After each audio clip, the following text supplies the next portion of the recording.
దేవునికి స్తోత్రం. ఈరోజు వాక్య ధ్యానాంశము ఇర్మీయా గ్రంథం 29వ అధ్యాయం 11వ వచనము. నేను మీ విషయమై తలంచిన తలంపులు నాకు తెలియను, అవి సమాధానమునకే గాని కీడునకు కావు, మీకు భవిష్యత్తు నిరీక్షణను కలగచేయు తలంపులే అని యెహోవా సెలవిచ్చుచున్నాడు.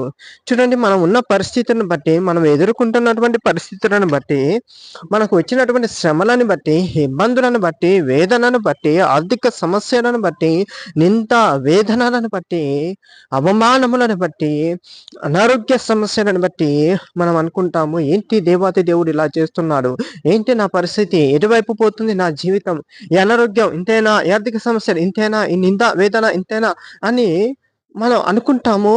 అదొకలాంటి భ్రమలోకి వెళ్ళిపోతాం, మనము నిరుత్సాహంలోకి వెళ్ళిపోతాము. కానీ దేవాతి దేవుడు సెలవిస్తున్నాడు కదా, అవి సమాధానమునకే కానీ కీడునకే కావు. చూడండి, ఇలాంటి శ్రమలు, ఇబ్బందులు, వేదనలకు మనం గురైనప్పుడు మనము ఎటువైపు తిరుగుతామయ్యా అంటే దేవాతి దేవుని వైపు తిరుగుతాము. మన చేతకాని పనులు, మన చేతిలో లేనటువంటి ఇబ్బందులు మనకి ఎదురైనప్పుడు, మనకి చేత కానటువంటి శ్రమలు, ఇబ్బందులు మనకి ఎదురైనప్పుడు మనము దేవుని వైపు తిరుగుతాము. అందులో నుంచి కూడా దేవుడు మనల్ని బయటపడవేసి ఆయనకి మహిమ తీసుకొచ్చుకుంటాడు.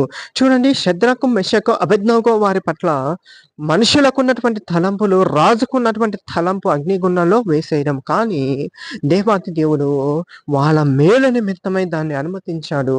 వాళ్ళ అగ్ని వాసనైనను తగలకుండా దేవాతి దేవుడే వాళ్ళని బయటికి తీసుకువచ్చాడు.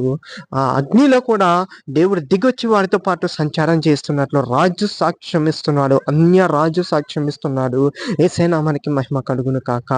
అలాగే మన జీవితంలో మనం ఎదుర్కొనేటటువంటి ఈ వేదనలన్నీ కూడా దేవాతి దేవుడు గొప్ప సాక్ష్యాలుగా మార్చును గాక.